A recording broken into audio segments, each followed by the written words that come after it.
because I'm going to LA, and so I have to have this edited by Thursday. Holy moly. What if he doesn't survive? He's worth a lot to me. I know. Walt Disney's Magic Kingdom Disneyland is growing every day. Ladies and gentlemen, boys and girls. Disneyland, the happiest place on earth. It's time to throw down, y'all. Have you thought about a visit to Disneyland during your vacation? You can waste time with your friends when your chores are done. Disneyland is the happiest place on earth. Join the happy people of all ages. Yes, there's more fun at Disneyland in Anaheim. The happiest on earth. Welcome to Bobsleds Banthas, a podcast about Disneyland, Star Wars, finding magic, and the power of nostalgia. On this episode, we're talking about Bob Chapek is still the CEO of the Walt Disney Company and doing what he does best, raising prices. Getting fit and working out in the happiest place on earth.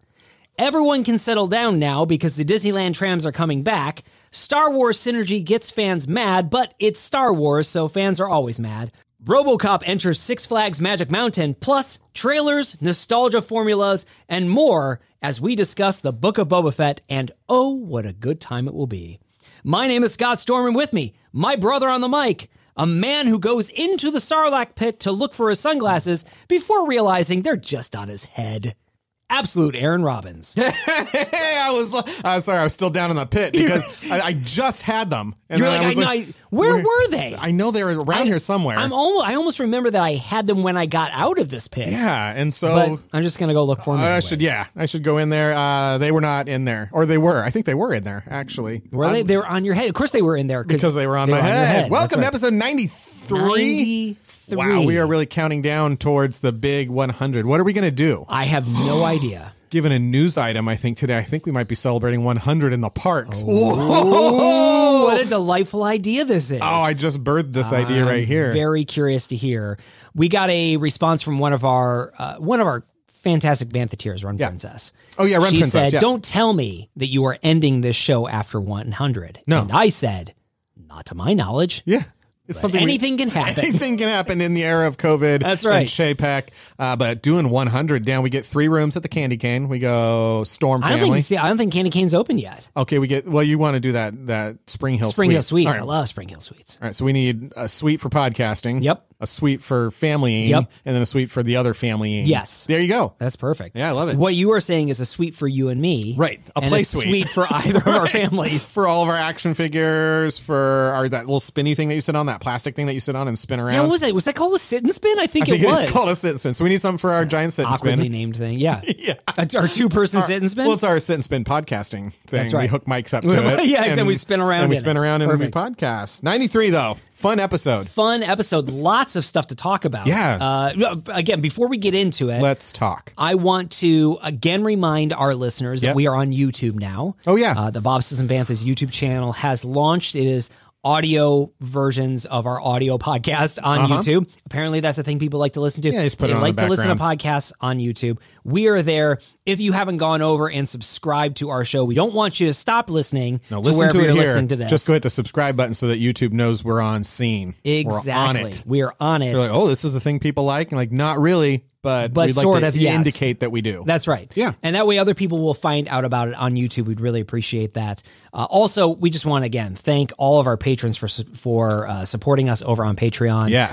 Just a great group of people.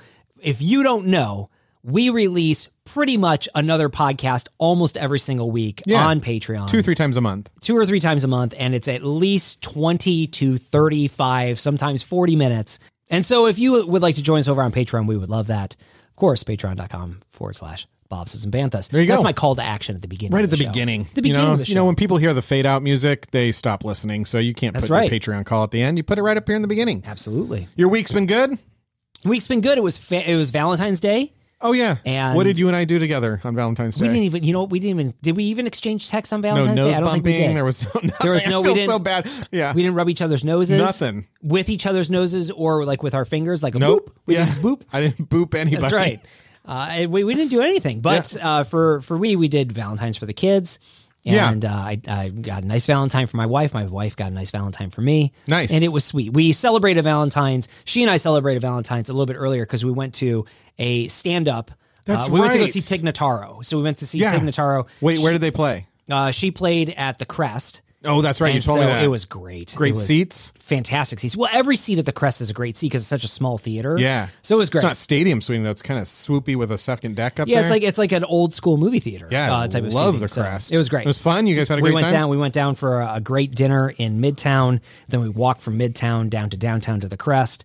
And then we rented scooters on the way back. Are you serious? You guys had the best date ever. It was so much fun. That it is was fun. awesome. Wow. So that's how we celebrated. We celebrated early. It was a lot of fun. Fun. Let's get into the news.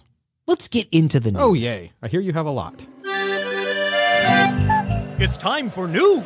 Oh.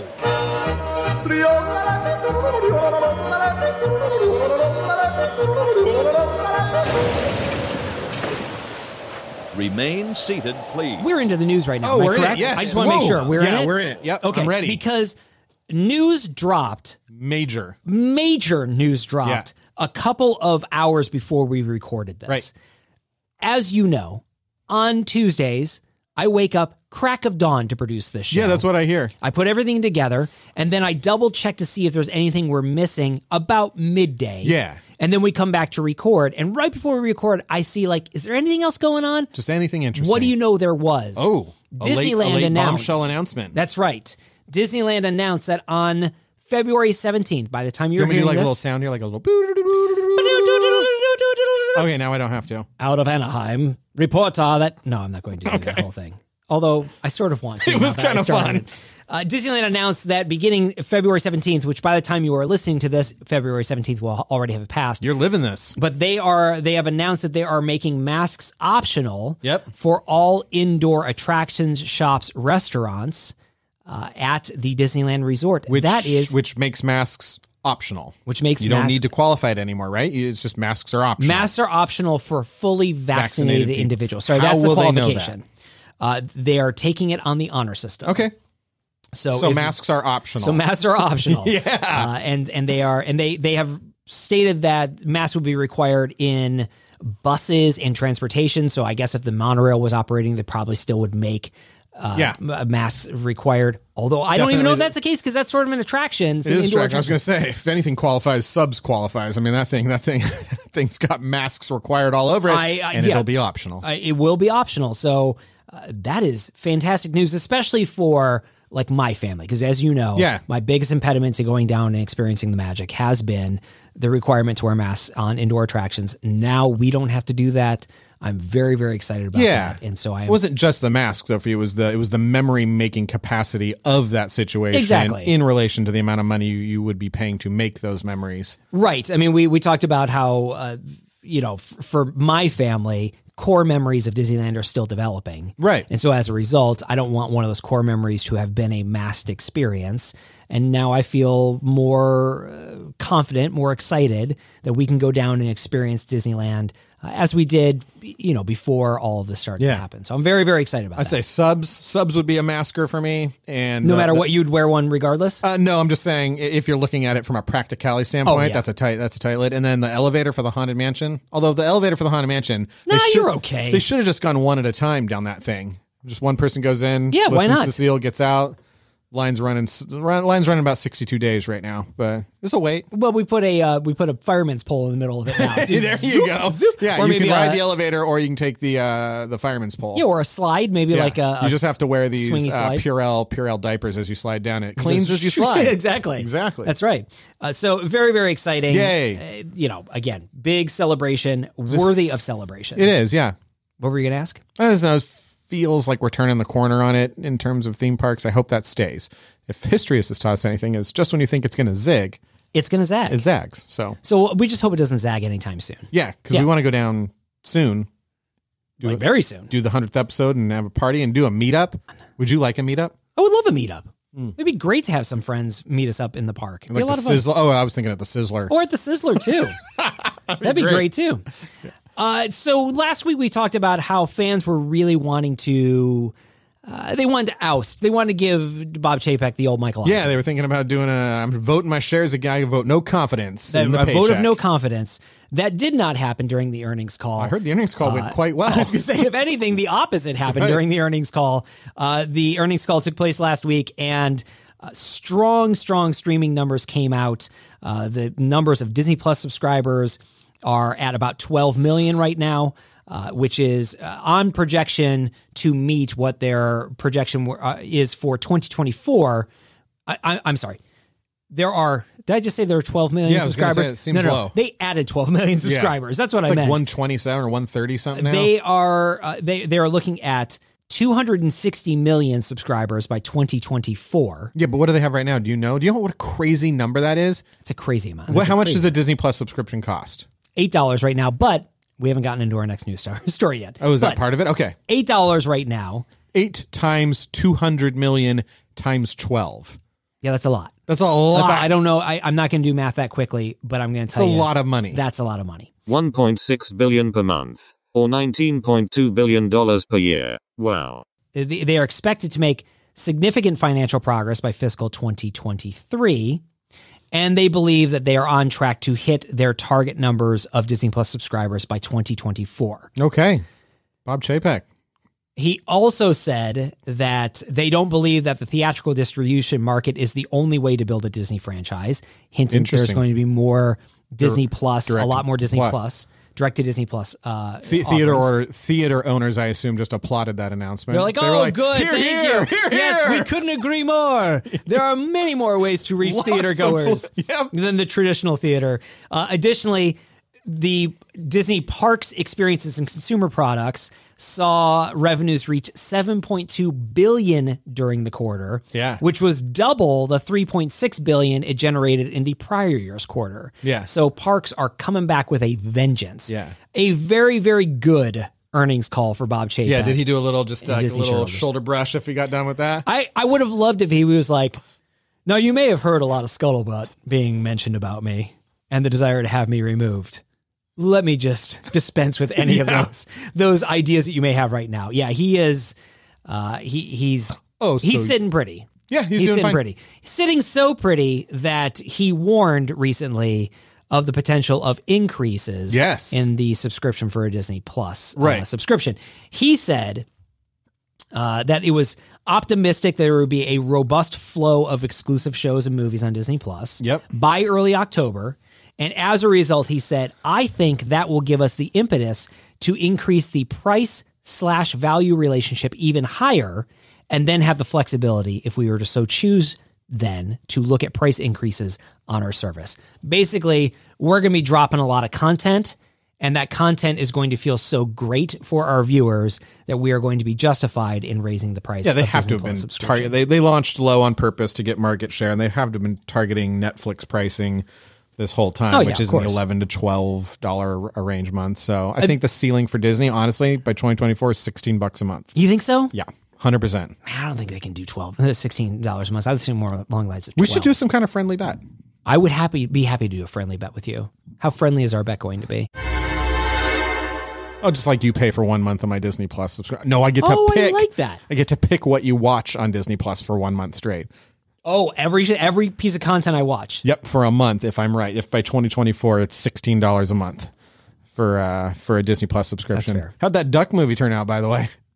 Oh, $1 Million Duck? Yeah. Oh, no. Notice I didn't talk about it in our Bantha section. You never mentioned it again. We watched $1 Million Duck. You're like about to sit down to watch $1 Million Duck, and I was like, it's got my boy in it. I'm so excited. Dean Jones, it's got man. Dean Jones in it. I was excited. I looked it up. 17% on Rotten Tomatoes. And every one of those Rotten Tomato percentage points earned, I might add. $1 Million Duck is...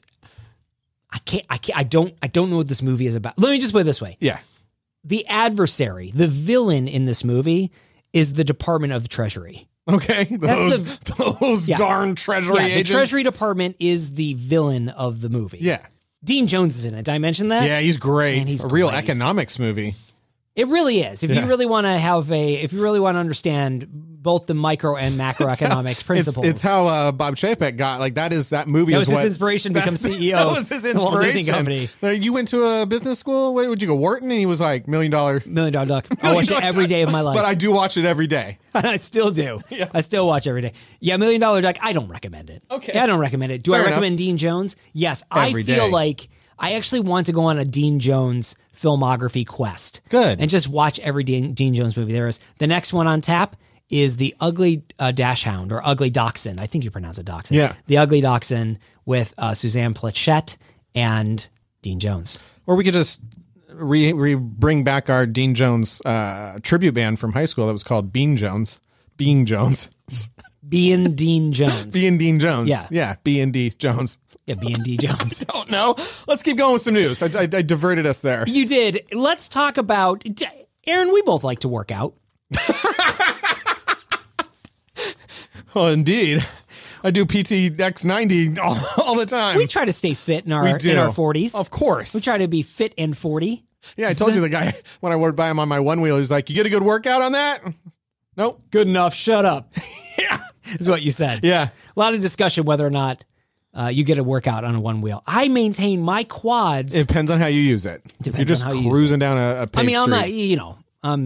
I'm not really losing any waistline by using my one wheel. by one wheeling. I digress. The point is that we both love it. We both love one wheeling. We also enjoy staying in shape. Yes. And I put up 220. I don't know what that means. But oh, yeah? I don't know. How much you bench, bro? That How number? much you put up? That 220. 220? Is that a number? Is that a good? You don't even know. Dude, you even lift? Dude, bro. What's this news story, bro? Bro, you want to put up plates? You put up plates at the happiest place on earth now. Because Disneyland... I used the gym at the Grand California, and it was great. This is even better. Oh, no. Disney has announced that they are going to be launching a dozen group fitness classes at Disney's Grand Californian Hotel and Spa that are available to guests staying at any of the Disneyland hotels, and they will take place within Disney California Adventure. So you get entry into a theme park to work out? That's right. Does Mickey work out with me? Goofy? No. I mean, maybe there may be appearances at times. You never know. I need to have sweating to the Mickeys. They have the classes will range from yoga to boot camp to sound meditation in the park. In the park before the park opens. And so early mornings in Disney California Adventure. I don't like this at all. Well, I don't. What do you want me to tell you? I just don't like the idea. I don't like the idea of associating working out in the park with working out. Like some people will like it. I feel like they're treading a little bit on Run Disney's territory of this thing. Yeah, but Run Disney doesn't have it at Disneyland anymore, does it? Well, I mean, it could. All right, keep going. Do you like this news story? I do like this news story. No, it's not good. Each class 30 to 45 minutes. I was here earlier today. Those are my sweat droplets. They're saying like obstacle challenges at the Redwood Creek Challenge. Well, you got to use that place for something. Well, it's got to be used for something. They have pictures of people doing yoga out in front of California Incredicoaster, and I think that if this is something that you wanted to do, if you're going to go work out in the morning anyways, before your theme park experience, which I don't know about you. I don't get a workout in before I theme park. I don't. I rely on the 7 to 12 miles that you will be walking if you have a park hopper pass and whatever, that you'll be walking enough miles. And I'm gonna be conscious of my calorie intake, realize that I'm on vacation. And I did the math on a previous podcast that I have with somebody that now owns a farm in Tennessee. And you walk somewhere between 7 to 10 miles is a good estimate. Easily 7 to 10 miles. I don't worry about calorie intake, by the way, when I'm theme parking either. No, yeah. Don't be ridiculous. So that's why I don't like this news stories, because I don't want to. But if you wanted to do this, I think it's neat that they make it available for you to do it in the park. You know, being in the park when no one else is there is a magical time. It's quiet, and I just think that'd be sort of cool. You wouldn't be into this at all? No, there's so few places where I feel alive that I need to keep those separate. And, if you're if you're staying at one of those hotels, they already have, the Grand California gym is empty and wonderful. Yeah, but is it California Adventure? No. That's the pretty darn close. It's basically Redwood Adventure Park. It's great. All right, let's go on to the next story. I don't like this one at all. Well, give that news story a boo. You give it a boo? Oh, yeah. I give it a woo. Ooh. Do you like this idea? All right. There are a lot of advocates that I read online. There was a story that said that there are activist investors that are trying to encourage Disney to purchase Peloton. Interesting. Yeah. What do you think about that? I don't know. I don't know why they would want to be in that business. The argument they need another platform to put Disney Plus on. The argument is that it would align well with, first of all, it'd be a great place for content and experience. Disney would be able to make higher quality Peloton experiences for their classes, better produced than what Peloton puts out right now. Those are fun. Peloton is all about the Peloton experience itself. And so therefore it is a very well marketed, very well packaged, and well branded brand name and product and service. And so it's very strong brand recognition. Disney could benefit from that. And Disney could incorporate ESPN into the Peloton brand. Yeah. I don't like this idea. I don't think they want to be in the exercise equipment manufacturing business. Well, I think it's distracting to their core business model. So you do not favor this? I'm not. This is 2 news stories in a row I'm down on. Wow, I feel like you brought the whole podcast down. It sounds like talking about your energy level has really dropped during this segment. I did use the Peloton at the Grand California. It was a great experience, and I was happy to have it and to have a I don't need to see Disney Plus on there unless Johnny Depp as Jack Sparrow is going to be doing. What if he's one of your? What if he's one of your Peloton guys? Yeah, that changes everything. If Disney buys Peloton, then they get rid of all the actual fitness instructors and they replace them with characters. Chamsley. Those are my 3 go-to guys that I really don't make fun of my Peloton instructors. No, I'm not. What's your guy's name? I'm a big fan of Schuster. Yep. I'm a big fan of Schuster. So yeah, they get rid of all those Schuster guys. Williams is his and name. Shmee comes in and Shmee is the Peloton guy. Shmee Skywalker, you mean? No. Sorry. Mr. Smee from Peter Pan? Smee comes in. Smee Skywalker. Well, she's one of them. And it's like, how did I lose so much weight? And she's like, I can't explain it. I can't explain it. You just did. There was no workout. It just, And then Smee Skywalker would be the worst Peloton coach ever. Just draining the energy out of there. No, but you're saying Mr. Smee. It's Mr. Smee came in with his little cute little belly and a striped shirt, and he got up there. He's on there. He's working on the bike. He's bouncing around. Yeah. Yeah, I would love it. Yeah. So now this has become the greatest idea ever. More resistance, Mr. Smee. Exactly. Captain Hook would say. And then we can paint the bikes. They don't need to be yellow and black or whatever color they are. They can be like Mickey colors. They can be Mickey colors. Yeah. Polka dotted, all sorts of stuff. Yeah, it'd be great. Yeah. This is a good idea. You have like a princess ride. Totally. Maybe you race around the castle. That's good too. Yeah, it's fun. We got ideas for days for this. Yeah. I don't think Disney's going to buy Peloton. I don't think they should either. Let's talk about something that maybe you can be a little bit more woo on. Okay, yeah, give me a woo. We already talked about how February 17th sees the return of masks optional at the Disneyland Resort. Yes. February 23rd sees the return of the parking trams. Oh, boy. Wow, you're so excited. Oh, we've been waiting. I knew it was coming. I read the I mean, we's were really, you're really straight. When you say we, you include me in that? Or like we as in like society? Me and my podcasting personality. Yeah, okay. Yeah, Aaron outside of this show and then Aaron. We both kind of knew it was coming. And you were so hoping for it. You're like, why? Why won't those trams return? Yeah, what's the holdup? There is no holdup now. They're bringing them back. Yay, great. You're going to be able to take that tram from Mickey and Friends. Was that really a loss? Was that really a thing? I mean, I realize that people were like agonizing over it, but was it really a thing to worry about? Well, yeah, because there's a lot of construction going on in downtown Disney, and the walk from Mickey and Friends, once you hit the elevators of wonder, escalators of wonder, I should say. There's elevators there too, but those escalators. Escalator. The escalators from Mickey and Friends parking garage are... they're not like normal escalators where you go up and then get on, go up again, get on, go up again. Like at Universal, that's how their parking garage is. Disney's figured out like which of the floors people are going to be on. They have ones that like are express elevators. They go, it's great. I like Mickey and Friends. And good, I'm glad. And you come down, and there's like little Pixar stuff down there, and you get, it's like your first attraction of the day. I love it. Okay. So yeah, you expect all those people to walk. The parking trams were not on the escalators, so they're right at the base, right. And so that extra walk just felt way too far for you. Is that what from Mickey and Friends to the front of Disneyland? Oh yeah, you'd have to work out on a Peloton for a while to be able to do that. See, as one who stays at the Spring Hill Suites, oh yes, and then walks from the corner edge of Disney's California Adventure all the way over to the main gate, I don't really find that to be a far walk. You don't find that to be far? No, a lot of Disney people would. I think the trams are great. They're the first attraction of the day for day use visitors. Well, we have said that the trams are the first and last attraction that you ride at Disneyland most times. Yeah, it's where you're sleepy and it's cold at night. I'm glad they're back. Let's talk about another mode of transportation. Okay. Look at it. We're like moving through these. The segues are great. You've lined these up in an order that makes sense. It makes sense, right? A lot of these, yeah. I'm a storyteller. That's the reason you built on transportation. You started with a yoga story, built it into a bicycling story, into a tram story. That's right. This is genius at work here. And now we're going into a Starcruiser story. Wow. It just went into outer space. It went into outer space. This news segment couldn't get any better. Well, thank you. They decided to close the hotel. No, they didn't. To fill it with water? No, they decided to double down on it. Okay. They decided to incorporate the Halcyon into the original trilogy. And you may be asking yourself, how is that possible? How can you do that? That movie was made a long time ago. It was made a long time ago. Before themed hotels were even an idea. That is correct. But no feat is too small for the company known as the Walt Disney Company. And Lucasfilm, I guess. And Lucasfilm, who is releasing a new Star Wars novel called Star Wars: The Princess and the Scoundrel. Oh, right. Which will follow Han Solo and Princess Leia immediately following Return of the Jedi. And their courtship, their marriage, and their honeymoon aboard the what? Don't say it. Really? The Halcyon? The Halcyon. You don't go back to Endor where you kind of like you rekindled it, you found out some stuff. Endor's a great place for a honeymoon.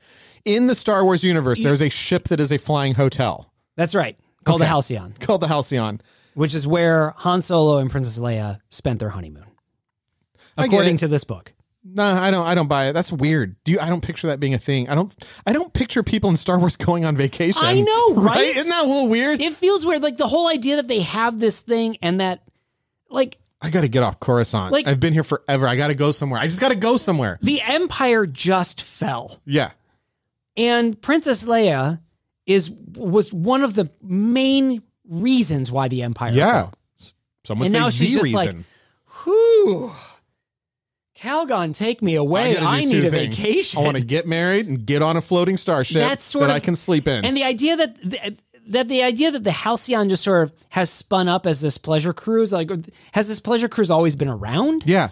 Through the Imperial times? Did stormtroopers go there for like R&R? It's like you did good work. Get your 2 weeks off. You 2 weeks off. But they're talking about that. They're like, stormtroopers can't afford that. That's $6,000. That's true for 3 days. Yeah, no, that's upper echelon. That's gray suit territory. That's Imperial Guard territory. Yeah. It's like that's been on this Death Star forever. The beds are fine, but I got to get on that Halcyon. Have you heard about it? It's great. You got to get promoted if you want to get on that thing. It's so weird. I never think of that means somebody in the Star Wars universe calls and makes a room request. Like they have a travel agent. Yeah, like what size beds do they have at that Halcyon? Oh, welcome for calling. Thank you so much.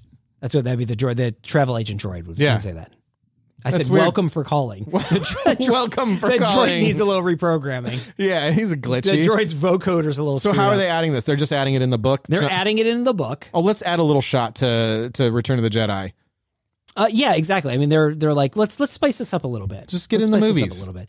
Basically, it says, but happily ever after doesn't come easily, and soon Han and Leia depart their idyllic ceremony on Endor. There you go, get married on Endor. Good. For their honeymoon. I don't know that a marriage on a moon counts. That's all I'm saying. I mean, I'm not saying they weren't ever legitimately married. I'm just saying I don't know that counts. The Halcyon picks up on the forest moon of Endor? Of course it does, yeah. The Ewoks they go on vacation all the time. Didn't the Empire build the second Death Star over on Endor because nobody knew where it was? Yeah, because it was hidden.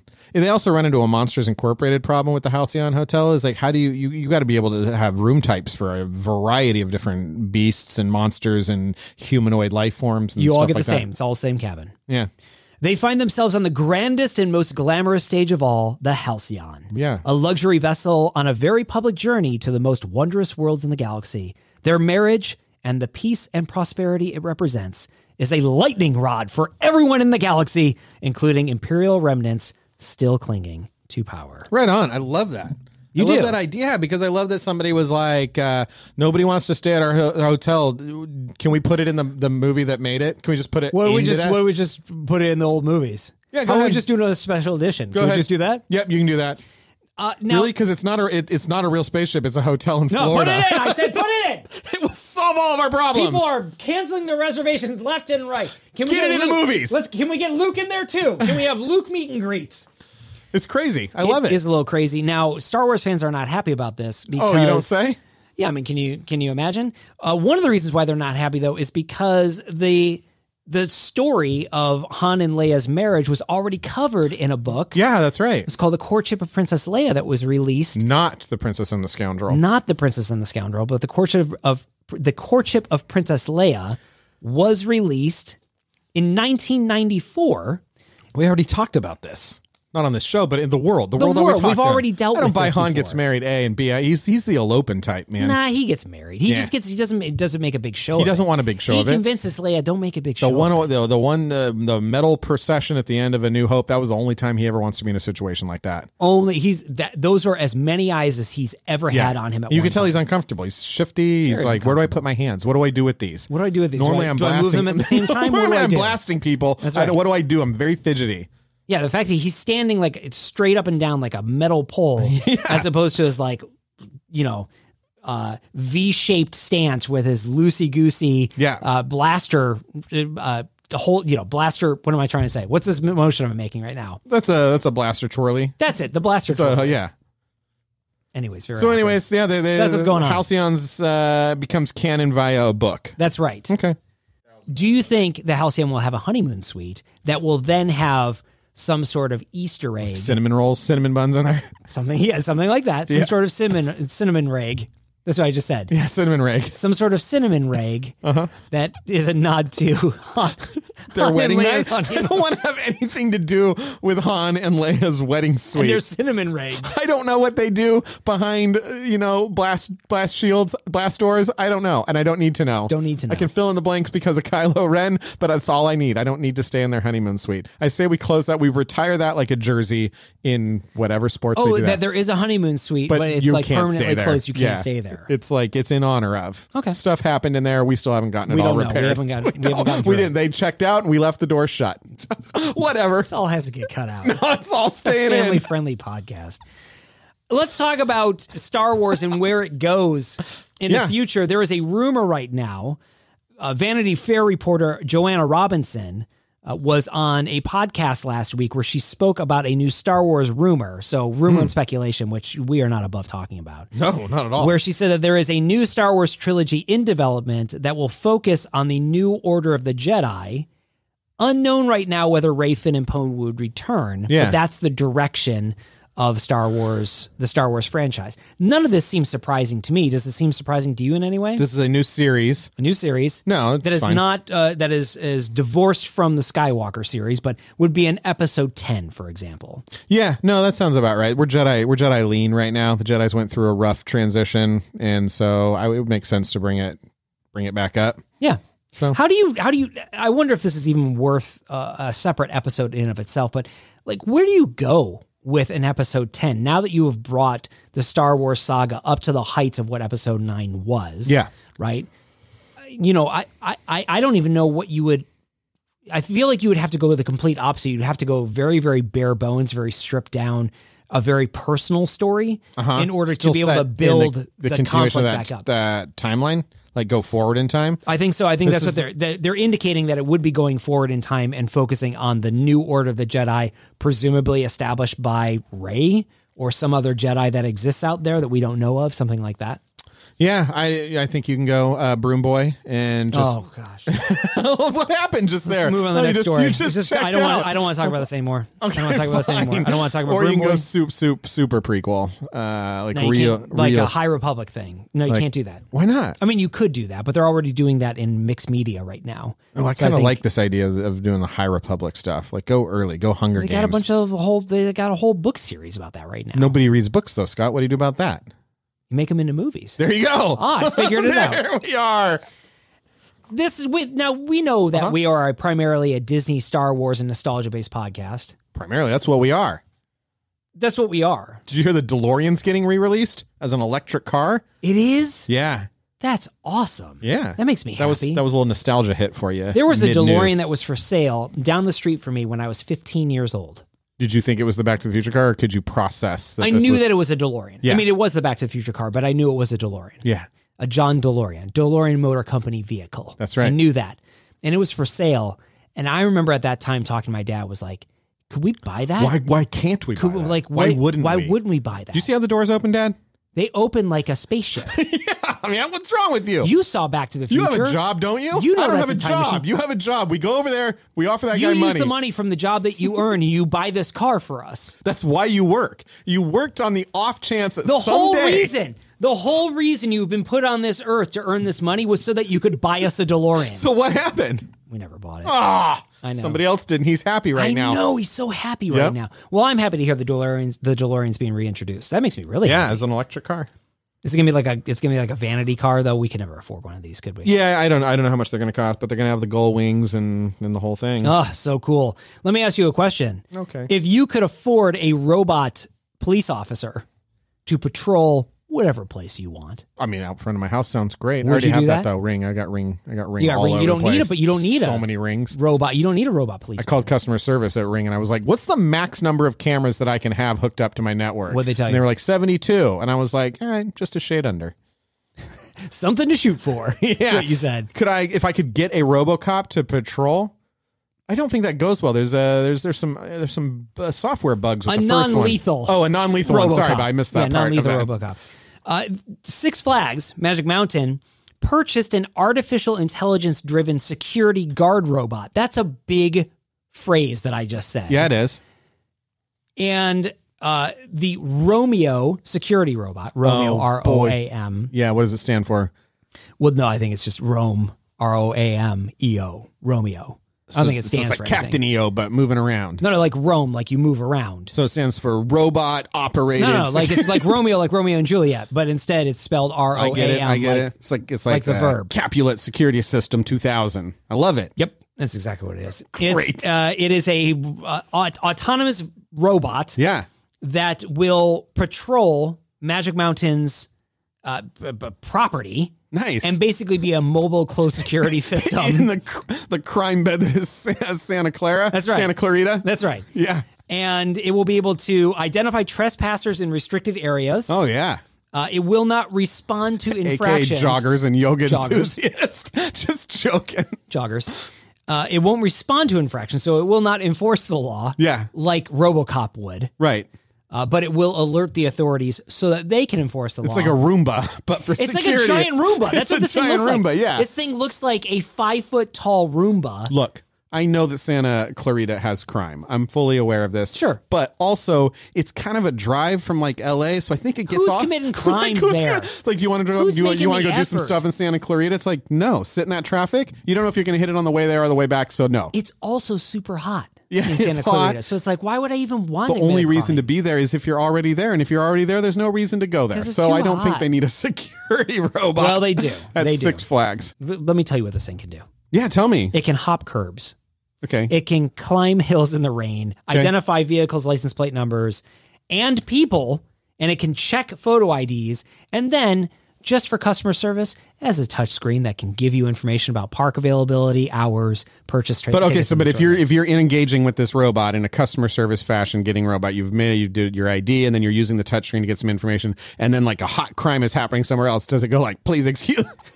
Like, the show will start when it starts. Please pause. I will be back. We'll be back. I have to attend to a crime in progress. There is a crime in progress. I must leave now.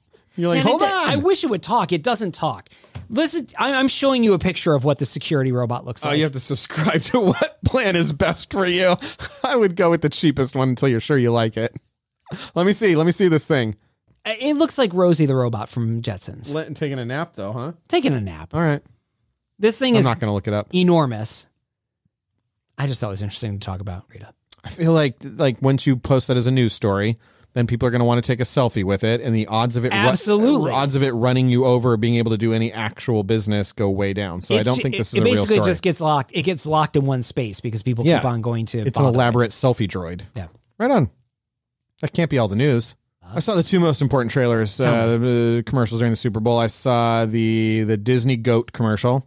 Yes, which had a bunch of Disney properties attached to goats, which was hilarious. I thought that was funny. It was cute. I don't remember seeing that. Are you serious? I feel like I watched a different Super Bowl than everybody else. You must have. Because I don't remember. Did yours have a flying brown ball in the air or like a black circular thing skidding across the ground?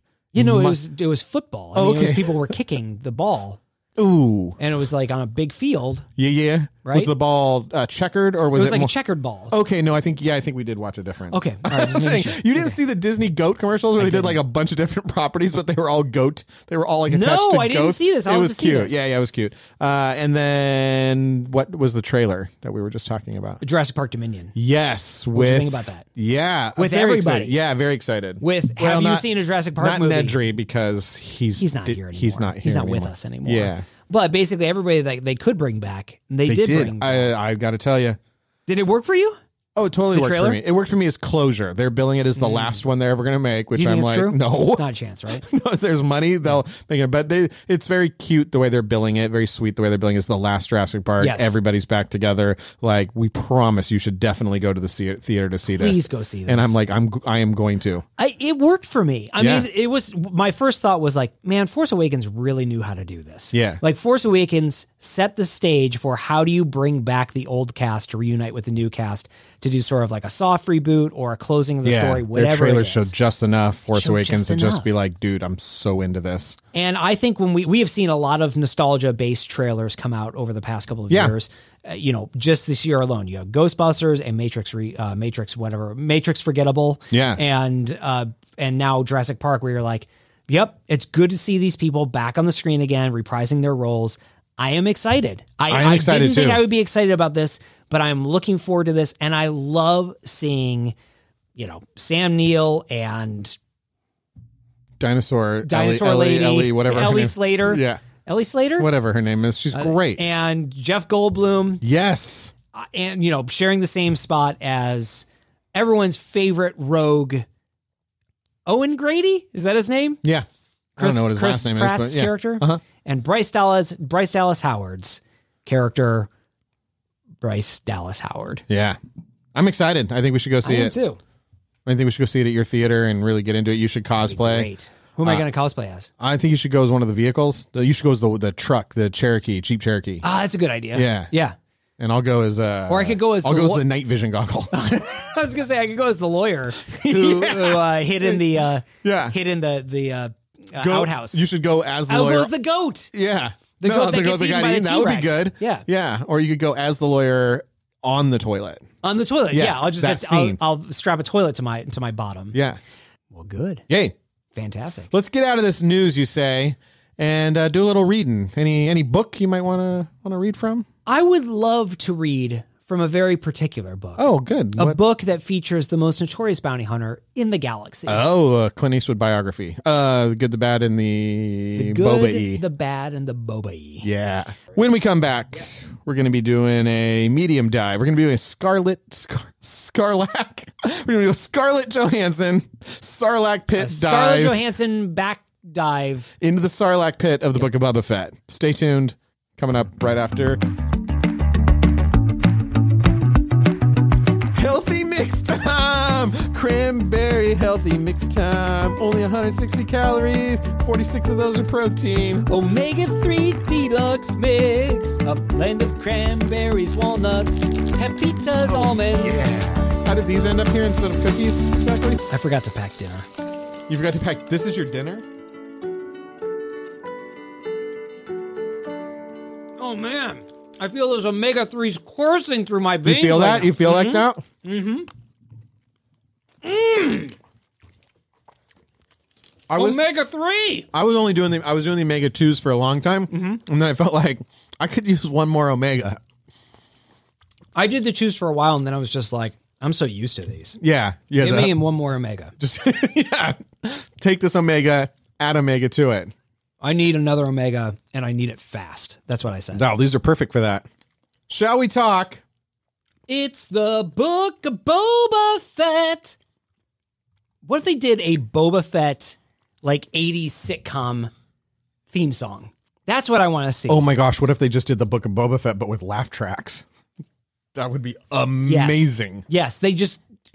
We need an like 80s opening would be great. Yeah, like a Growing Pains or Perfect Strangers type of opening. Yes. And then going into one of the scenes of the Book of Boba Fett with a laugh track. Put Captain Solo in the cargo hold. This job isn't always pretty. What if he doesn't survive? Just keep moving. He's worth a lot to me. Just keep moving. Just keep moving. Amateurs. We need an 80s opening to Book of Boba Fett that's horrible. Oh, an oil painting of Boba Fett. That'd There's be good. Like a lot of like, you know, like hijinks. I think like maybe Boba Fett goes into a cupboard and all of a sudden like he tries to open up a box of cereal and then it just sprays all over him. He goes into a Sarlacc pit and like his armor's not in there, but it is in there, and he's like, "Oh, that's right, the Jawas took it." Oh yeah. Let's talk about Book of Boba Fett. Okay, let's talk about it. So 7 chapters, aka episodes, for those of you new to Star Wars series of the Book of Boba Fett. This was the first Star Wars TV spin-off, right? From The Mandalorian. The Mandalorian birthed the Book of Boba Fett. Okay, you're using the word spin-off there to refer to it spinning off from The Mandalorian, which was a spin-off from Boba Fett, which was a spin-off from New Hope into Empire Strikes Back, into a bounty hunter that wears cool armor, into The Mandalorian that wears cool armor, that then spun off of the show that it itself was spun off again. Is that what you meant? Oh, are we tracing the history of Boba Fett in this episode? I didn't realize that. No. But seriously, Mandalorian spun off from a character, and then it spun off its show about the character. It is the first spin-off from The Mandalorian. Yes. Right? Yeah. Okay. Yes, and it happens to star a character that has been much beloved by Star Wars fans for over 40 years. Man, we couldn't even get into it. I couldn't even set it up before the snark started. I know. Yeah, it stars the most beloved bounty hunter, the coolest armor ever invented. That's right. The little talking, man of few words. Few words, big action. Lots of ways apparently of dispatching people, some of which are frowned upon by even the most nefarious leaders of the galaxy, Boba Fett. A character who fans have just developed this rabid love for. Yeah, tattoo. You get tattoos. People know what his symbols are. They got the Wookiee scalps, everything. People love Boba Fett. Building cosplay. Yeah. Writing fanfic. Making movies. Yeah. About what happened to Boba Fett. Yeah. Insisting that Boba Fett never was killed in the Sarlacc pit, but in fact escaped the Sarlacc pit. Yeah. A giant mystery surrounded him until he was reintroduced into Mandalorian Season 2. That's right. Which we had mixed reviews on, mixed feelings on. You are a Boba Fett fan. Oh, huge, yeah. And I am a Boba Fett fan, but I insist he was dead in the He was good. Yeah, he served his purpose. You really enjoyed when he was in the movie for the times that he was. And what a great way to... Because the character, I think, in your opinion, tell me if I'm wrong, that character is so cool, but the coolness of it is limiting because he can't talk a whole lot. You can't know too much about him, so it's really is fitting that you got to get him on screen, get that cool stuff in there, and then you really do need to dispatch. Like the honorable thing to do is dispatch him, so the mystery will remain forever. The reason why he is so cool is because of the mystery. Right. If you start to unpack that, he's just like you and I. Yes. If you start taking off that helmet, if you start getting into understanding what really makes him tick, exactly, he becomes a lot less interesting. I always thought so. I absolutely. Said, he's presented in Empire as an ice cold disintegrating killer. Yeah, so leave him that way. Or if you're going to make stories surrounding him, make sure that they are up until he buys it in the Sarlacc pit. The exchange between Darth Vader and Boba Fett in the no disintegrations. Yes. This comes off as if this has been a request of Darth Vader that's been ignored several times. Correct. He's not like, hey, I don't know if you have disintegration technology. If you do, I'd appreciate it if you didn't use it. It's like, dude, I've told you. I'm telling you, don't do it. This time it's important. I know I've asked you before. Well, I was going to say, it's that. So the relationship between Vader and Boba Fett is interesting because he speaks to Boba Fett directly. Yeah. So you'd assume they've had a relationship with each other. Yeah. And so he knows, like, listen, I'm hiring you again. Yes. Don't do it. Right. I know you normally do disintegrations. I'm saying, not this time. Yeah. Or he is so renowned throughout the galaxy. He is so feared throughout the galaxy. I know this is what you do. I'm telling you, you got to do something different this time. And then he's introduced into The Mandalorian. Yeah. And I thought, all right, fine. They're bringing Boba Fett back. And then when they brought him back in Mandalorian, I was like, I like the way they're bringing him back. It's okay. He comes back. He's got the robe. Big robe, big gaffy stick, Tusken Raider gaffy stick. He knows how to use that thing. He's lethal with it. Yeah. He gets his armor back. He if you squint, it could be Game of Thrones on a desert planet. Could be. Big robe, like winter's coming. It's like, I don't know, man, there's a lot of sand there. Bald, pasty guy. Yeah. It all works. Great. I did not want Boba Fett to be reintroduced. the way they reintroduced him, I thought, I'm in. Yeah. I'm in. Let's see where this goes. I'm excited to see this. End of Mandalorian Season 2. We have an incredible crescendo with Luke Skywalker showing up. Blew us all away. I remember calling you and saying, like, I cannot believe what I just saw. I can't believe it either. And you said, did you see the tease? Did you see the end credits? And I said, what? Yeah. And I didn't. And then I watched it, and they reintroduced Boba Fett. He kills Bib Fortuna. He sits on Jabba's throne, and it says Book of Boba Fett, December 2021. Very godfathery, mobby looking pose there. And I was excited. I was, let's do this. I was not in favor of Boba Fett. Could not be more in favor of Boba Fett. Yeah, probably the series, probably the episodes are gonna be filled with a lot of that kind of stuff. That Bib Fortuna killing, taking over, being a ruthlessness, just doing whatever it takes. Filled with ruthlessness, right? It would have been like, and that's what we were told, was that this was going to be Fennec Shand and Boba Fett operating in a territory that was once controlled by Jabba the Hutt, and they are struggling to keep their stranglehold on the underground. Organized crime of Tatooine. That's what we were told. Doesn't feel like any crime is really underground in Tatooine. It sort of feels like all it's crime. A lot above ground crime. What we'd call above ground. There are not basements in Tatooine. Yeah. It's just too sandy. There's not a black market. There's just the market. There's the market. My preference for a Boba Fett series would be off Tatooine in the Empire era, a younger Boba Fett, pre-Sarlacc pit, those types of stories. So when I knew I was getting this post-Sarlacc, older Boba Fett, if you really do, that was a very cool scene. I was more moved that he killed Bib Fortuna, because I was like, well, Bib Fortuna's still alive. Yeah, right. And he's fat. And and so I was like, I was more surprised by that. But that scene is very, at the end of Mandalorian, that scene is very stark of people. There's nobody around. Yeah, right. And you think like, well, there's a promotional poster shot, so that's why there's not people there. But then you find out as you get in, there's really nothing's going on at Jabba Palace. It's the most boring place you could ever be. It is a very boring place to be. I don't know why anybody wants that palace. It's there. Like, nobody I think home. Bib Fortuna was the only person living in that palace. It's really a love story to empty nesters. That Jabba's palace. This is what you can get. Yeah. Once the kids are out, you have this much space again. So I didn't have high hopes. I didn't love The Mandalorian. I thought that crescendo was really neat and fun, and such a wonderful for a Star Wars fan to get to experience Luke in that way again. Yeah. So I was like, I will forgive that a lot of the Mandalorian episodes for me were kind of ho-hummy, because it built to something that was really moving as a Star Wars fan, and I hope they do that. And we talked about earlier, like that's the plan with Boba Fett. And felt natural, I would say. The end of Mandalorian felt natural. Yeah. It made sense with the Darksaber, with Grogu, and with Luke, and all that stuff. That all made sense. And so with Book of Boba Fett, I thought we were going to be getting... I was hoping that we were not going to get The Mandalorian again. Right. I was hoping we were going to get more of a Godfather in space type of story, organized crime, political maneuvering, with an incredibly ruthless, will do anything character. Yeah. And then the Book of Boba Fett airs. Yeah. And it was supremely not that. I also thought, I should also say, I also thought, and I don't know why I was thinking this, but calling it the Book of Boba Fett implied to me that that would be almost like an anthology series. Totally, where chapters of his life, both, with Fennec Shand, I guess something around where we see him at the end of The Mandalorian, but also things that led up to where he was. So I imagine that one episode was going to be him getting out of the Sarlacc. It was just, that was going to be 30 minutes of that sort of struggle. I could see 58 minutes of that. That's what I can watch. Struggle of him getting out, right? Yeah. Turns out it's a really dope sounding alliteration. Somebody said Book of Boba Fett in a meeting somewhere, and they were like, "Whoa, oh, we should call it that." Does that have anything to do with the show? No. Not really, but it sounds amazing. What do you think the show's gonna be about? Like, pretty much like everybody that's on Tatooine will just like do a different episode. There's gonna be a lot of sands, and we're bringing that robe back for 90% of the episode. What does this have to do with Boba Fett? It has nothing to do, but do you see how that feels coming off your tongue? Book of Boba Fett. It sounds amazing to say. It's fun to say. Feel all of those B's. Feel all of them. It's great. I would like to go through each episode.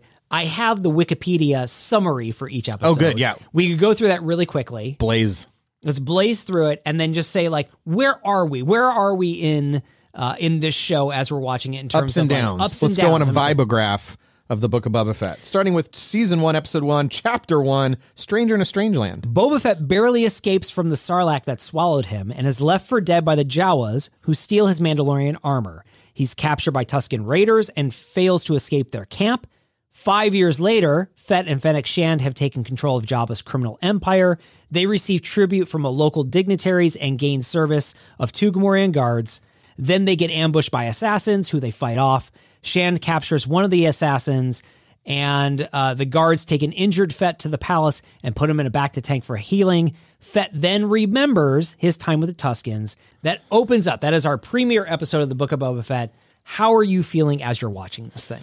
I'm feeling like, oh my gosh, we're back on Tatooine. Another scene. This must be incredibly easy to put into Unreal Engine because there's like another one of these just like very stark. There's 2 ways to feel like something is small. One is to be in a small room, and the other is to have so much just sort of generic open space that it feels small. Yeah. And they went that direction. So I started feeling like that the plotting was clumsy and I was confused, and so I was bummed about that. Some of the dialogue is cheesy. The Tusken Raider thing I felt like I'd seen before already. Nothing felt really compelling to me. A lot of so I don't know, it was just coming off me very flat. I was very confused. I was waiting for it to ramp up, and just all of the motivation of Boba Fett. All of his motivation to me was just, I wasn't sure where it was coming from. I don't know who this guy is, why he's acting the way then. I have no idea just what's driving this person. I'm just being fed a series of events that should, therefore, if I'm just being fed events, feel cool, and none of them felt cool. None of them felt cool. I agree. This first episode ended, and I was like,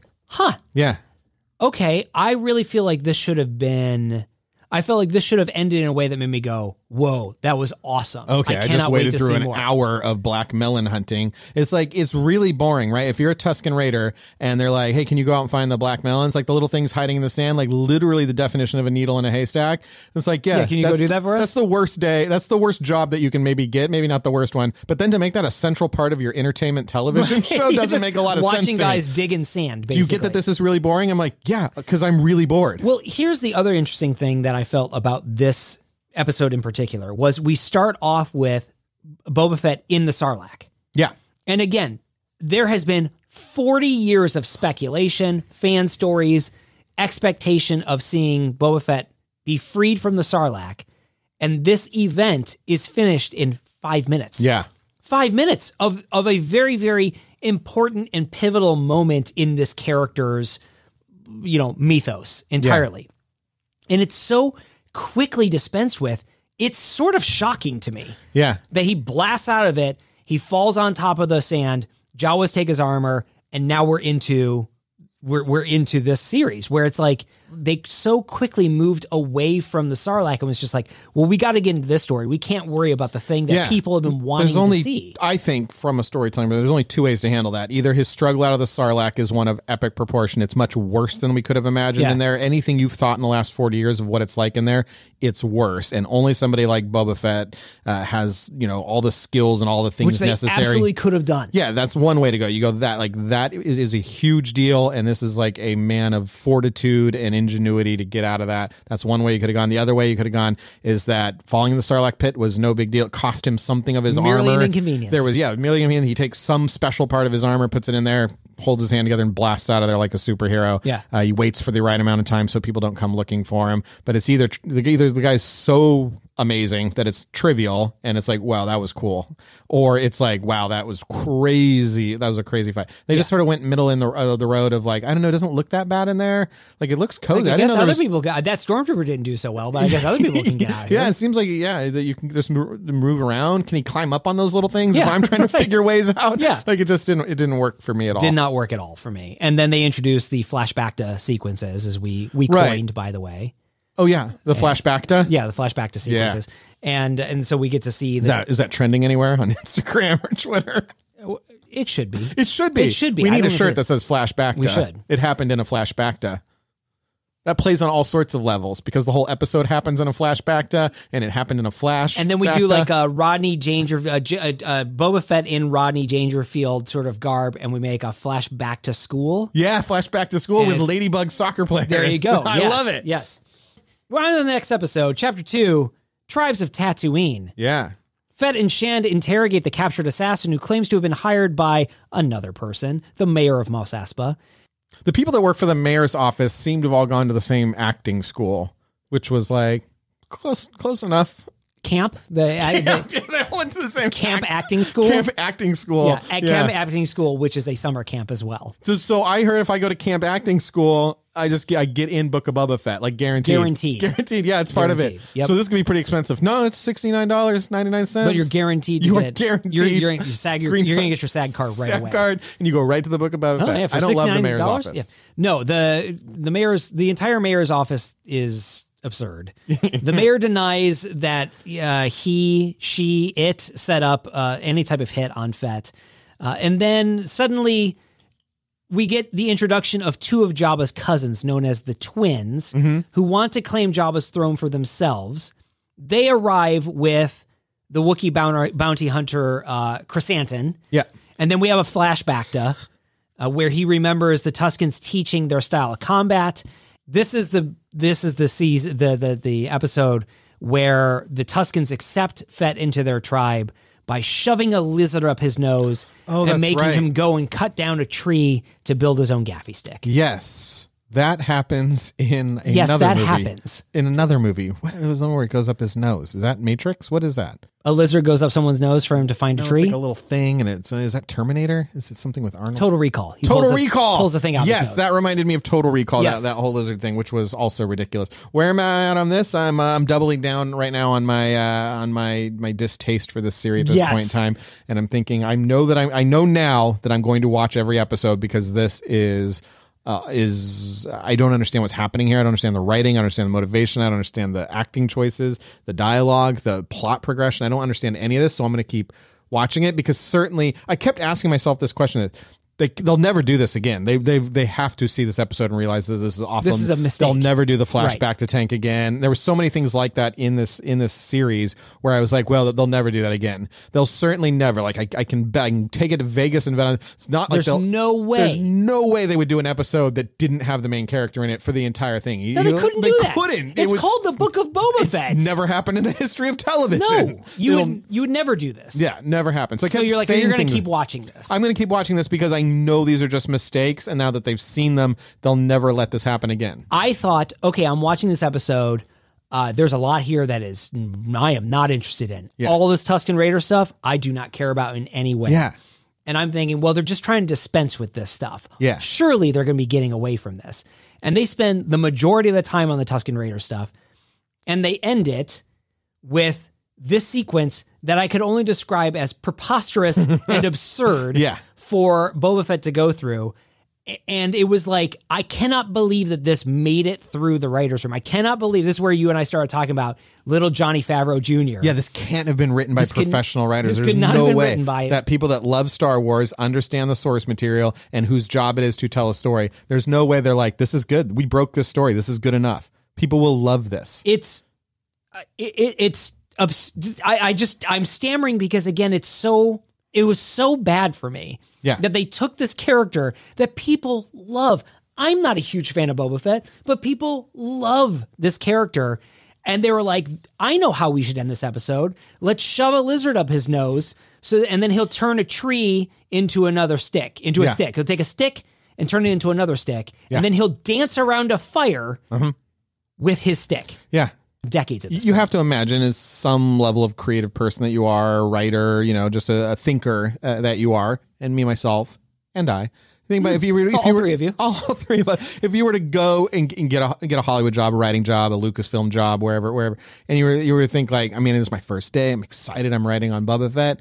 Like, I'm definitely not suggesting that lizard thing. Remember I told you about when we were at your birthday party? Oh, yeah, and I was like, it was like the stupidest thing. And it wasn't even for Book of Boba Fett. It was for just like this crazy idea that I had. Crazy idea. You shove a lizard up your nose, chase down a Vision Quest. Yeah, I definitely am not going to bring that up. But not only in this world, which is the actual world we live in, that comes up and people are like, yes. Let's do it. We're doing that. Yep. That sounds You don't want to hear any other ideas? No, we like the lizard thing. No, you gave us one.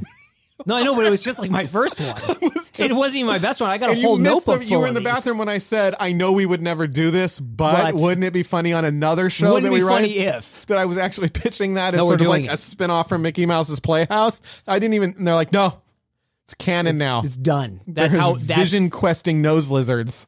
Also in this episode, I thought, I do not care how Boba Fett got his robes or his gaffy stick. I just assumed he met Tusken Raiders.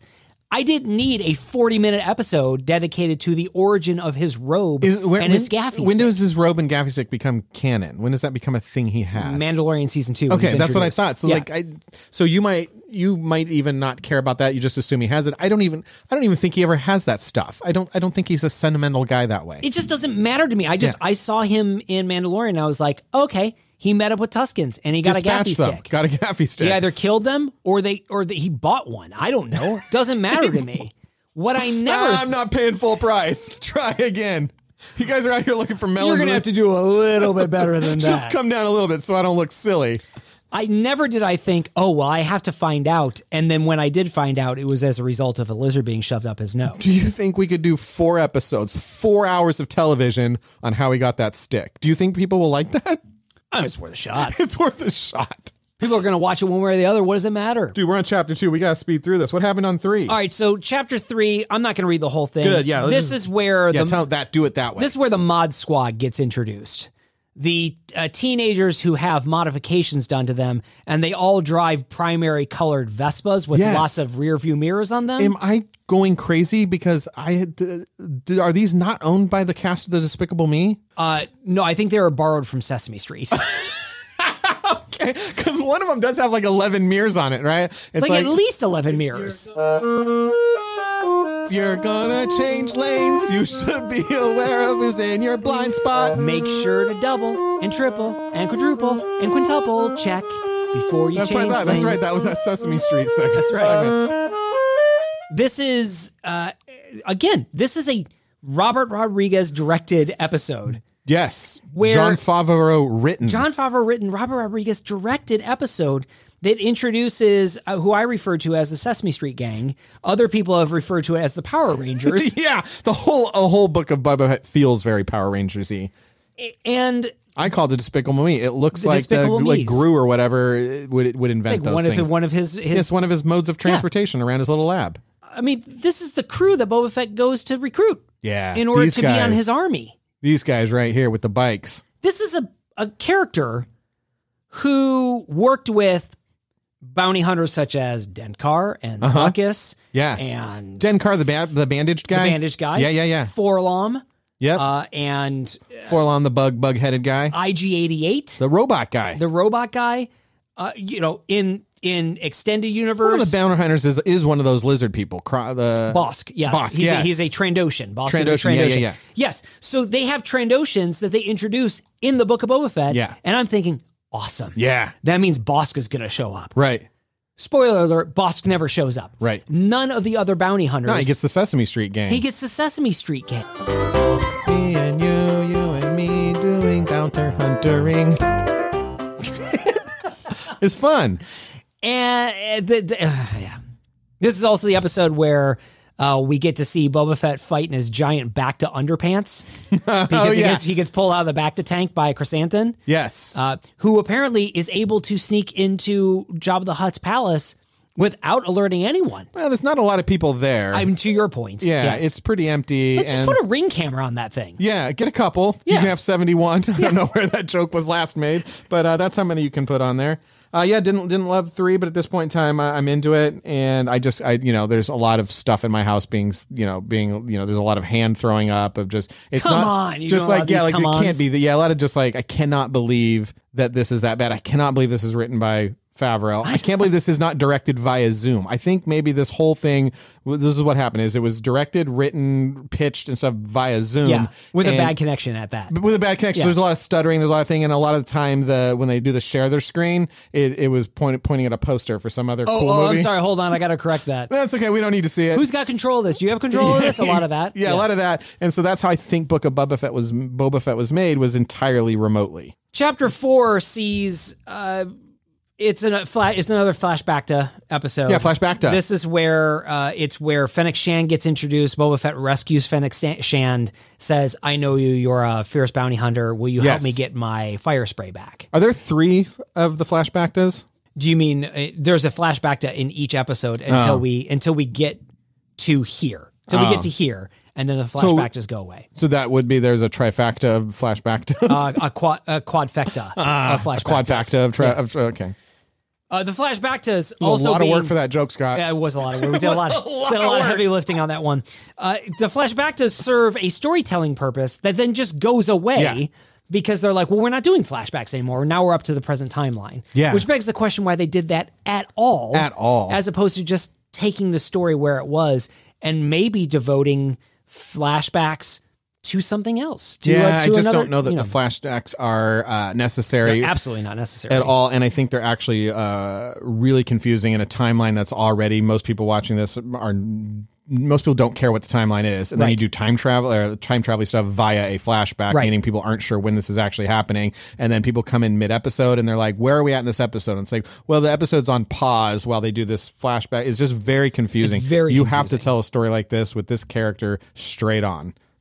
Yeah, this non-linear storytelling is just like, this doesn't benefit. These are already characters people aren't familiar with in a timeline they're not familiar with, and so nobody's on that same page you're on. Tell it straight ahead. If anything, it shows a failure to commit to a story because it's like, well, we don't know if the present day story is going to land, so let's have this flashback story as well and see which one people. They should have made this whole thing. This whole first season should have just been. It's super simple. You just do Ocean's 11, but Boba Fett. That's it. He gets back. Done. Yeah. All those guys, he gets back the people you just mentioned, and they do Ocean's 11, and then you just say, like, we don't even have to write this thing. It's already written. It's written by itself. It's Clooney available? It's a heist. It's a heist with Star Wars bounty hunters. Yeah. That would have been huge. It would have been huge. Well, we'll get to bounty hunters in a second. Okay, great. But before we get there, we have to get through him getting the Slave One back, which he does. Yeah.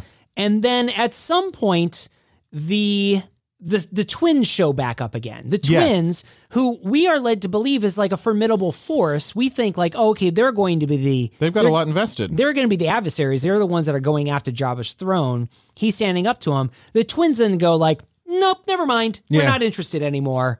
And here's a Rancor for you as a gift. Yeah. And Chrysanthemum, who you captured after you had an underwear fight with him, you get to keep him too. Yeah, you can have him, and you get the Rancor. You're going to need that Danny later. Trejo. Big wink. Yeah, wink, wink. Yeah, when he goes, can I ride this? Yeah. Will you teach me? Yeah. And it's like, we all see where this is going. We all see where this is going, Boba.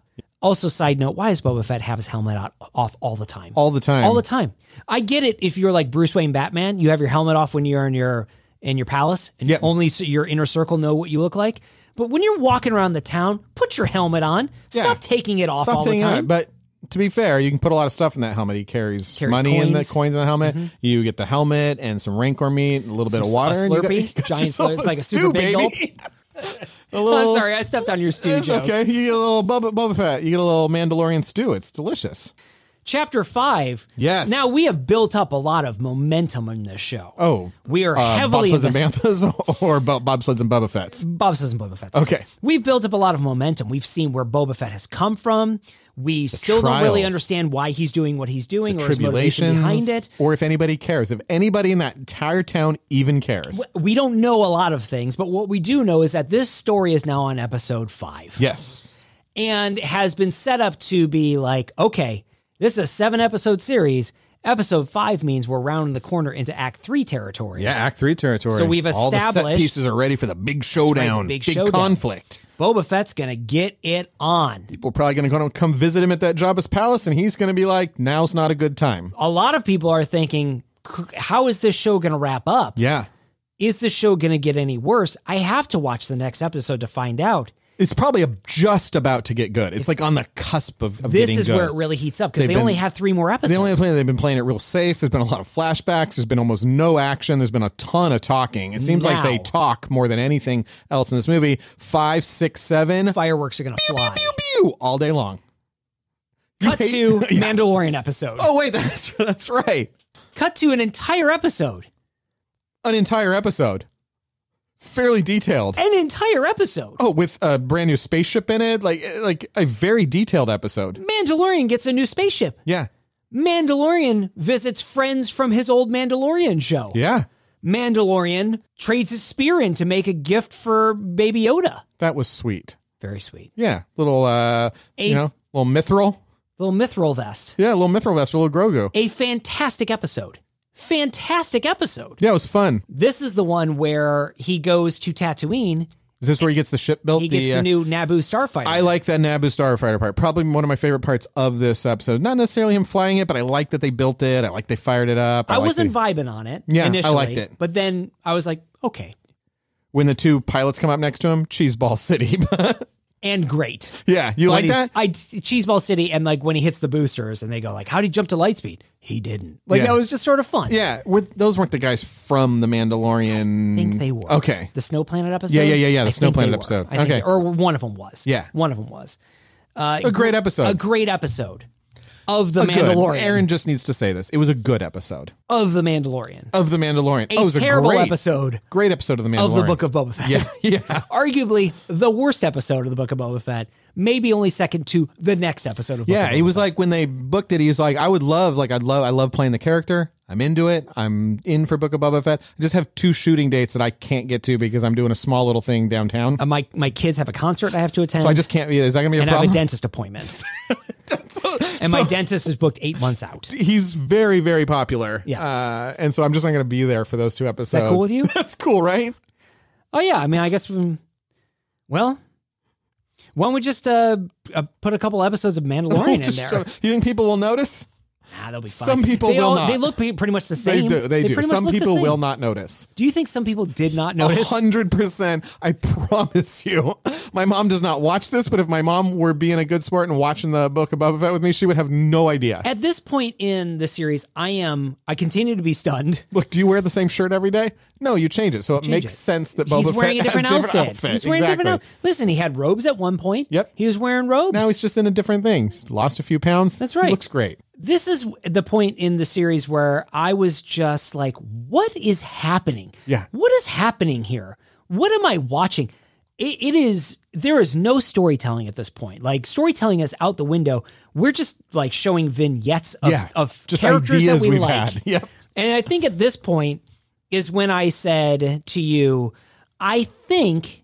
Nope, it wasn't until the Rancor riding. I knew the Rancor riding was coming. Yeah. And I said, I believe this entire series was based off of 40 years of Boba Fett tattoos. Right. Like, yeah, I think this is how this thing was written. Send us your tat. And then they're like, that's an episode. Done. That's an episode. Gaffy stick. Done. We'll do an episode on that. That's great. Awesome. Love it. Luke and Boba Fett together, we'll do that too. That sounds great. That makes sense. And I propose that this entire episode was actually a canned Boba Fett video game, and they had a bunch of NPC dialogue from that game, and then they're just like, we don't need to rewrite it. We have a ton of dialogue. I maintain that this was a shot episode of Mandalorian Season 3, that when they got the dailies back for Book of Boba Fett, they knew this thing was not coming together, and so they shoehorned this in order to boost people watching it, and then shot the last scene when Fennec Shan comes in and says, hey, I'm hiring you for a job. Yeah. That's what I think is. There you go. I think this was a Hail Mary episode to try to save a failing series. Yeah. Not so much as the next episode, though. Right, yeah. And then you think, well,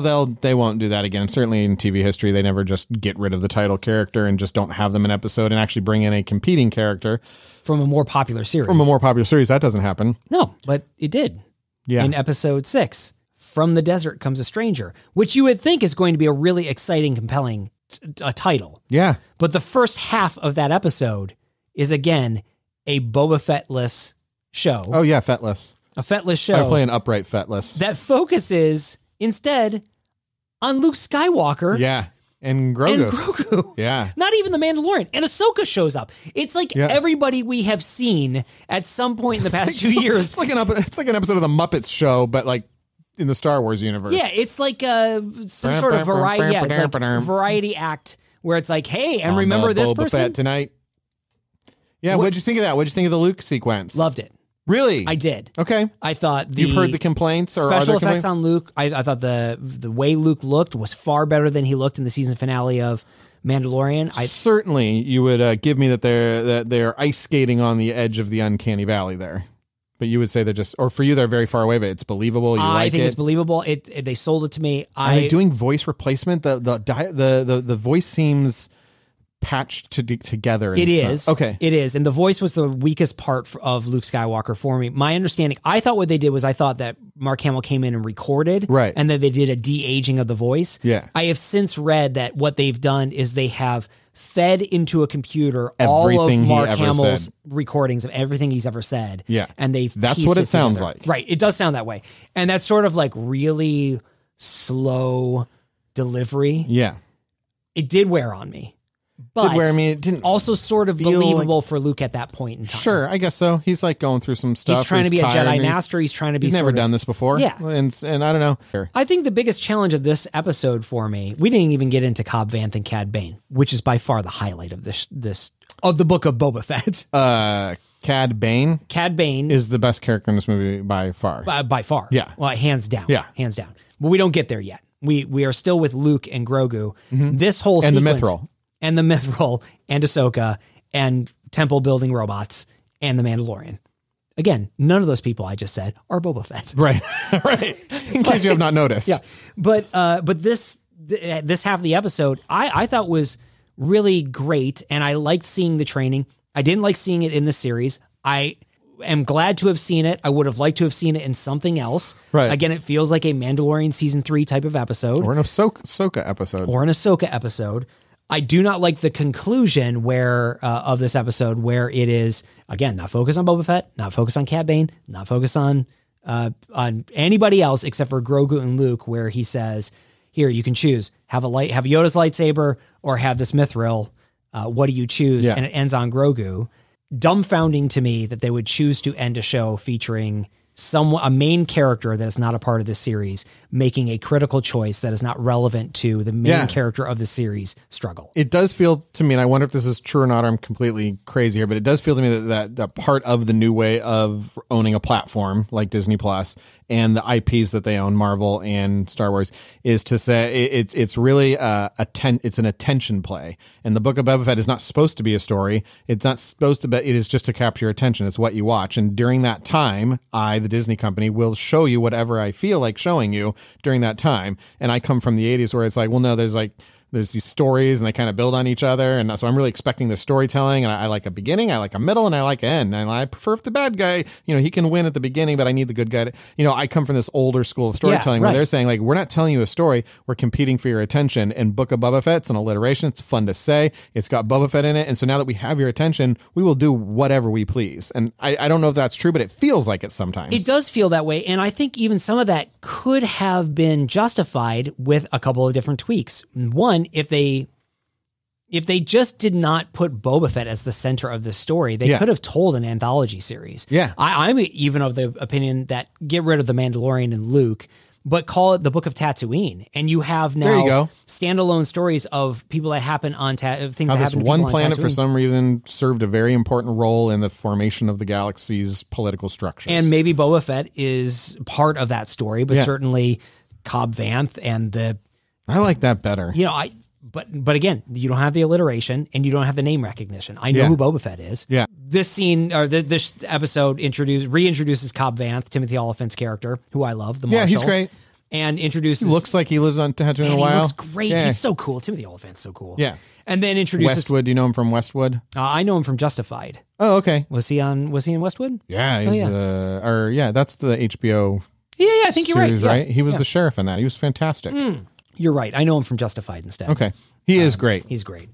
Cad Bane gets introduced, who is so cool. Showstopper, dude. You see him, and it's just so Western and so Star Wars, and so it's so much more. This is really because that is Boba Fett's role, to show up on screen and be like, whoa, that guy's cool. And I kind of hope he wins. He's so cool, but he's bad, but he's so cool. And Cad Bane does the thing that Boba Fett never did, which was not talk. Yeah. That scene between Cobb Vanth and Cad Bane is so compelling because it's the classic Western of the showdown. Yeah. And there are parts of that scene where Cad Bane does not answer questions and he just reacts by doing nothing. Yeah. And it's so compelling. Yeah, it's good. And that is what Boba Fett used to be. Yeah, exactly. And he is not that anymore. He's not that anymore. He's now a guy that talks all the time, takes his helmet off. Talks a lot. Well, cool stuff's happening somewhere else. Yep. At this point, I'm like, oh, well, this is the main villain. This is the main antagonist here. Yeah.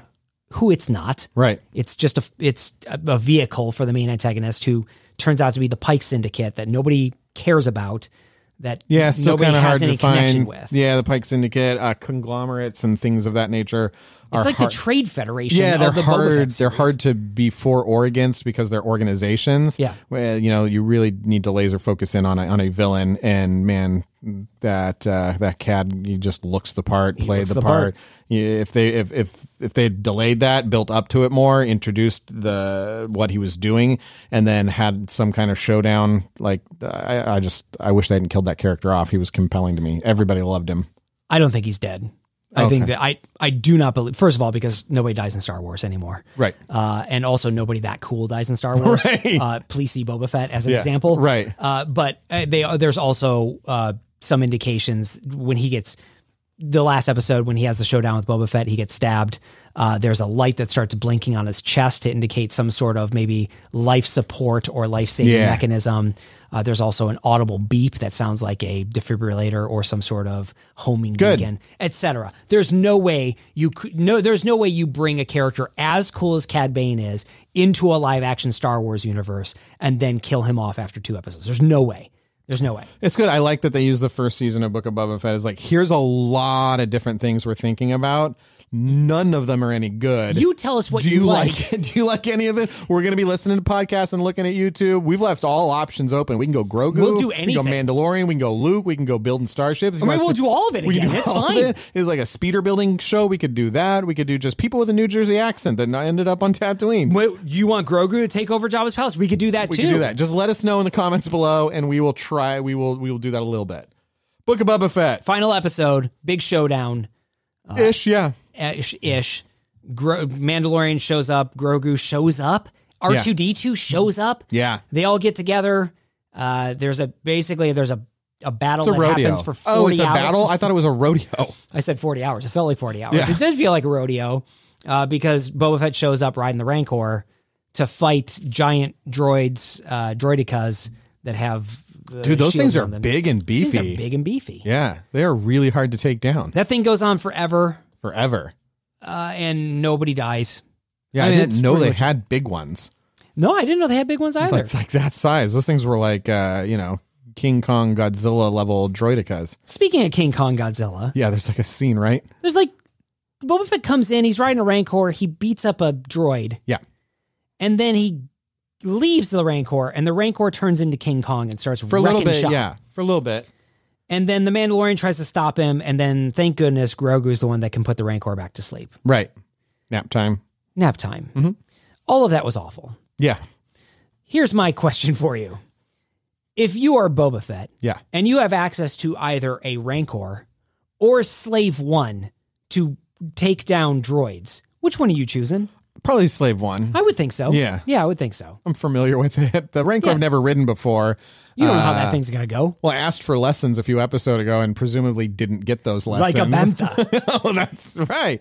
Yeah, so I don't know. But, dude, there is one shot in that sequence where it's camera low, pointing high up at the Rancor, and Boba Fett's on it, and his feet are sort of, out, and it looks like a comic book cover for about 2 seconds. And I was like, was that worth the many hours I've invested in this? No, but that was a dope piece of film or footage for that 1 second. And I'm like, I remember telling Scott the whole time, they're building to something cool. They're building to something cool. That was it, and right? then I can't believe it was like 8 frames. It was 8 frames, but from those 8 frames, you got a really cool poster. Yeah. And to your point, you got a really cool Funko Pop that's going to be put out. Oh, definitely. Right? I mean, that whole thing is built toward making an awesome Funko Pop. It is. So I was not prepared for that to be the payoff, but that I couldn't, when I saw it, I was like, oh, that's the scene. This isn't like Luke showing up at all. Not at all. I mean, he showed up an episode ago. It's neat to see Boba Fett riding a Rancor, but it's not your climax. No, it's not the climax of that show. That's the bridge from 1 into 2 of Act 1 into 2. Absolutely. Yeah. So that's the Book of Boba Fett. Book of Boba Fett. I can't.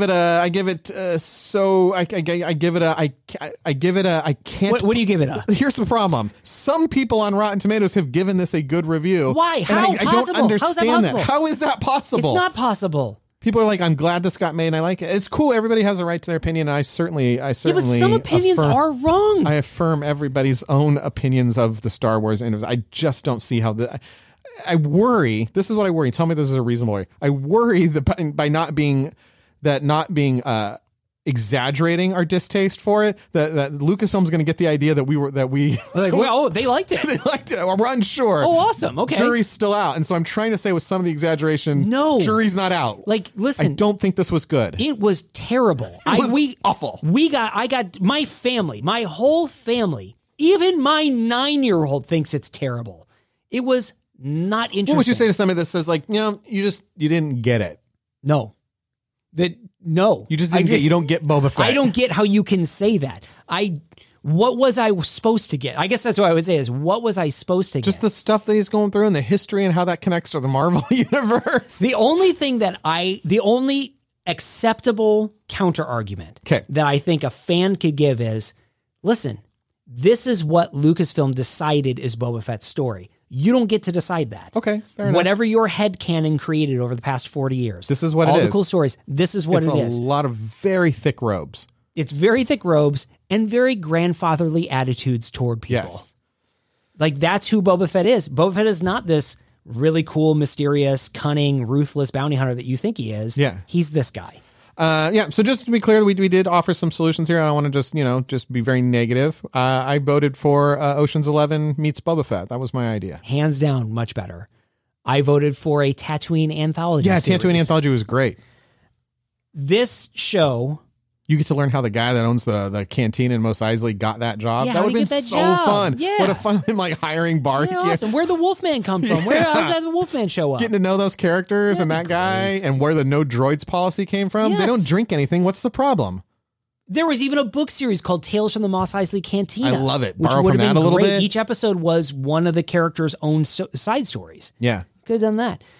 This show may have been acceptable if not for the star power of its writing and directing. I mean, you had Hollywood A-list talent. Dude, people have done some great stuff. Fantastic stuff. Running the show, producing the show, writing the show, directing the show. And it was all just so unenjoyable. Yeah. Such a waste of time in a lot of ways. Again, some good things came out of it. Cad Bane. Seeing Timothy Olyphant's character come back. Yep. Really enjoyed that. Seeing the advance of the technology for Luke, but not necessarily in this series. I believe there's pit droids. They even, I think... Pit droids were enjoyable. Did not do those well, but they're in there. They're in there as well. You hit the nose. I'm not sure if we're all on... You boop them. You boop on the nose. You boop a pit droid. Boop a pit droid. Unfortunately, what follows this series is Obi-Wan. Yeah. And I said to you... no concerns. If you want to substantially lower my expectations for Obi-Wan or get me to not be excited about Obi-Wan, mission accomplished by this. And that makes me sad. Yeah. Because I love Star Wars. I love Star Wars. And I love the world that this has the opportunity, or the stories that this world has the opportunity to create. And I am sad when people who are professed Star Wars fans, diehard Star Wars fans, Jon Favreau, and Robert excellent Rodriguez, storytellers. There's No doubt that Jon Favreau doesn't know what components make up a story, the beats of a story, and isn't sort of a master at doing that because he has proven that he is time and time again. What the heck happened? When they flounder so substantially with something like this, it makes me sad because I'm like, is the joy of what Star Wars can be going away?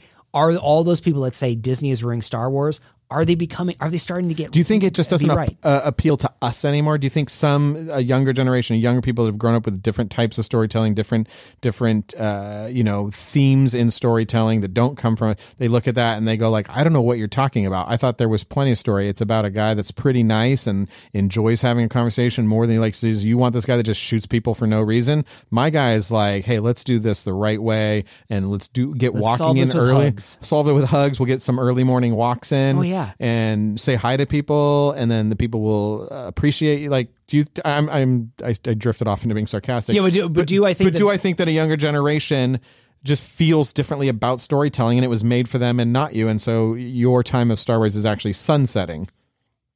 Oh boy, now you made me really depressed. Good. Well, thanks for listening. I think Obi-Wan's going to be great because I think Ewan has enough star power to look at something and be like, we're gonna need to make some edits. I am very nervous about Obi-Wan going into Obi-Wan. Like at this point, I'm like, I don't know. I don't know. I mean, they announced Hayden Christensen. That means Vader's coming back in some capacity. Like, At this point, I don't know. And given what Flash to Bacta, given what they've done with Boba Fett, like I am not optimistic. Okay. I want to be proven wrong so desperately. I want to be proven wrong. But we're going back to Tatooine again. Because we already built the sets. What do you want? By built, I mean we already did some terrain generation of sand. You want us to do a different location? Why? Let me end this on a good note. Yay! Obi-Wan Kenobi's coming out May 25th. That's right.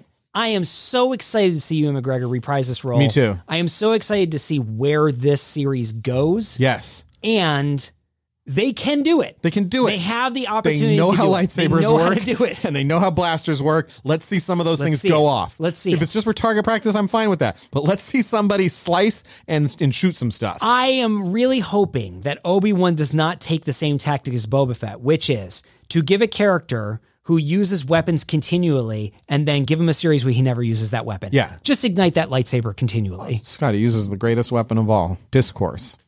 Exposition. And diplomacy. Exposition is the greatest weapon we all have. Explaining how something is far superior to showing detail. Yeah. Well, everybody, that was an episode. Was it negative? Because we're very, very not negative on this show. I think it was honest. We're the happiest podcast on earth. I think we were honest about how we felt, and I think we were honest by saying the show disappointed. Yeah. I don't think we were alone in that. Yeah. If you disagree with us, you need to let us know. Please email us or DM us. We want to know what you think about Book of Boba Fett. If you agree with us, let us know. We are super curious because, we're just two guys talking here. Yeah. But we both love this thing. We're coming from a Star similar Wars. place. So, we're coming from a different place of Give Star Wars. Give us a different perspective. Yeah. If you say, I love it, I want to know why you love it. If you say, because they brought my tattoo to life, let me know that. Yeah, See a picture of that tattoo. First send a picture of that tattoo in, and then let us know what episode's yours. Yeah, that's how we do it. Anyways, thanks everybody for listening. This has been Bobsleds Banthas. We release every week on Apple Podcasts, Spotify, Google Podcasts, YouTube, wherever you listen to podcasts. We love making this show. We hope you've enjoyed listening to it. You can hear us on the Magic of the Mouse Radio every Tuesday, Thursday, and Saturday. You can go to bobsledsbanthas.com/radio to get that. What else, Aaron? No, that's good. Oh, other stuff they can do? Yeah, other stuff. What are the other stuff that they can do? I would highly recommend two things now. Yeah, tell me. 3 things. I'm going to recommend 3 things. 3 things. One, you should definitely follow us on Instagram at Bobsleds and Banthas because we post up, but more important, we do pre-game shows, pre-podcasts. We have so much fun there. And we had a lot of fun talking to our Banthateers out there about all sorts of stuff. So you definitely want to follow us on Instagram. That's one thing I would recommend. Next thing I would recommend doing is checking out our Patreon. You can support us by going to patreon.com/bobsledsandbanthas. 2-3 times a month, we put out 30. Lots of great content. Lots of bonus episodes of us talking about not Star Wars and not Disneyland. That's right. But a lot of other things. Things that strike our fancy. Last thing that you should do. You can go to TeePublic. You can get yourself a Bantha Boys t-shirt, a Bobsleds and Banthas t-shirt, a Cobwebs and Phantoms t-shirt. You can get yourself all sorts of stuff over there. And it means a lot to Scott when he goes to the grocery store and he sees you wearing your bobsled shirt. It makes me so happy. I give you a big hug. He gives you a big hug and buys you a donut. That's right. Or a cookie if you'd prefer. Whichever, your preference. They're both the same thing. They're just in different forms. Right. The fourth thing you could do if you wanted to what else? Was to follow us on Apple Podcasts and leave us a 5-star review. I would like that. Now, you would like those first 3 things. I'm really all about that because I love reading the reviews when people write down their feelings on who we are and how much they don't like our political commentary. That's right. But do like our relationship. It makes them feel very conflicted. Yeah. They're like, I want to keep listening, but I also hate what they're saying. Look, these guys sound like they're best friends, and I like that. But I don't like anything they say. But nothing they say, I agree with. Exactly. That's right. That's okay. We would love to know if you felt that way. Yeah. So please leave us a review. We would really appreciate it. Other than that, out of ideas? I'm out of ideas. Well, I say we do another episode next week. I'll come back. I'll come back for that. Sounds good. All right. He's been Aaron. I've been Scott. We've been Bobsleds Banthas. See you next week. Walt Disney's Magic Kingdom Disneyland is growing every day. This Saturday night. Now there are more new rides for more fun. In electro-synthomagnetic musical sound. Through the magic of light and sound. Yes, there's more fun at Disneyland in Anaheim. Open every day, 10 a.m. to 10 p.m.